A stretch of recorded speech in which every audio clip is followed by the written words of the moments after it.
রাষ্ট্রের উচ্চ পর্যায় থেকে শুরু করে অভ্যন্তরীণ এবং জাতীয় পর্যায় পর্যন্ত বাংলাদেশ চরম একটা নাটকীয়তার মধ্য দিয়ে যাচ্ছে।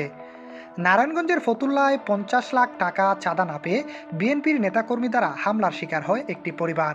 ভেঙে ঘুরিয়ে দেওয়া হয় তাদের বসতবাড়ি। আবার এ ঘটনাকে কেন্দ্র করে নতুন নাটক মঞ্চস্থ করেছে বিএনপি, যেটাকে এক কথায় বলা যায় কপি আওয়ামী লীগ।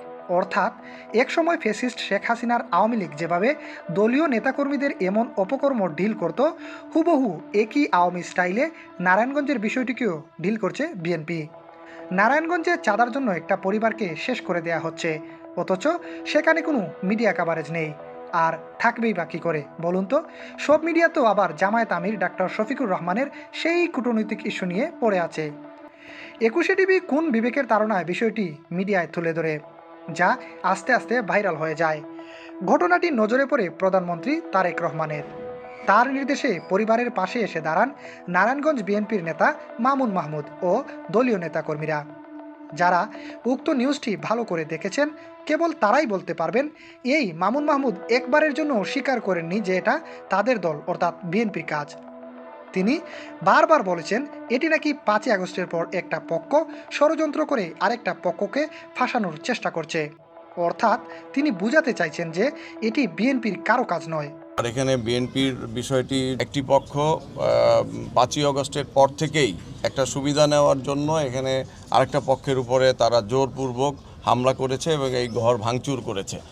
আবার তিনি বলছেন যেহেতু আপনারা বলছেন এটি বিএনপির কাজ, যদিও এটি বিএনপির কাজ নয়, তারপরও বিএনপির লোক হলে কাউকেই ছাড় দেয়া হবে না। মানে সোজা বিএনপির নাম এই মামুন মাহমুদ নেবেন না, কারণ ওনার শরম লাগে। তাদের বিরুদ্ধে আইনানুগ ব্যবস্থা নেয়ার কথা বলার পরেও 24 ঘন্টা পেরিয়ে গেল, অথচ পুলিশ এখনো কাউকে গ্রেপ্তার করেনি। আবার দেখুন, ভুক্তভোগী পরিবার বলছে যে থানায় গিয়ে তারা সাহায্যের আবেদন করলে দায়িত্বরত এসআই বলেন আর কারো ঘর ভাঙছে না, কেবল তোমাদের ঘরটাই কেন ভাঙছে। এমন উল্টোপাল্টা কথা বলে তাদেরকে সেখান থেকে বিদায় করে দেয়।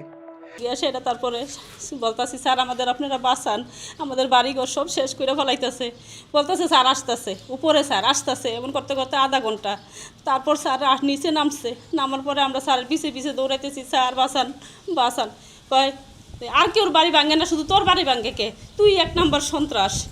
পুলিশের এমন অসহযোগিতার জন্য ফতুল্লা থানার পুলিশদেরকে কি কেউ জবাবদিহিতার আওতায় এনেছে? কোনো মিডিয়া কি তাকে এই প্রশ্নটা করেছে? তাহলে পুলিশের কাজ কি? মানেই বোঝা যাচ্ছে এই চাঁদাবাজি টেন্ডারবাজিগুলো একটা সুস্পষ্ট ঘ্যাংয়ের মাধ্যমেই হচ্ছে। 5ই আগস্টের বিপ্লব যে সফল হয়নি তার স্পষ্ট প্রমাণ হলো নারায়ণগঞ্জের ফতুল্লার এই ঘটনাটি। বিএনপি তাদের দলীয় লোকের অপকর্মের যে কয়টা বিচারই করুক না কেন, তা তারা চিপায় পড়ে করতেছে। কারণ তারা ভালো করেই জানে উসমান হাদি ও আবু সাইদের উত্তরসূরিরা এখনও জীবিত আছে। দুর্নীতি, অনিয়ম, নির্যাতন এগুলো চলতে থাকলে সরকার উল্টাতে সময় নেবে না তারা। বিএনপি যে আওয়ামী লীগের দেখানো পথেই হাঁটছে, এটা বুঝতে বড় কোনো রাজনীতিবিদ বা রাজনৈতিক বিশ্লেষক হওয়ার কোনো প্রয়োজন নেই। শুধুমাত্র নারায়ণগঞ্জের এই ঘটনার আদ্যপান্ত ভালো করে পর্যবেক্ষণ করলে যে কেউই খুব সহজেই বুঝতে পারবে যে BNP is the copy of Awami League. M A Ahmad, Dainik Amar জিহাদ।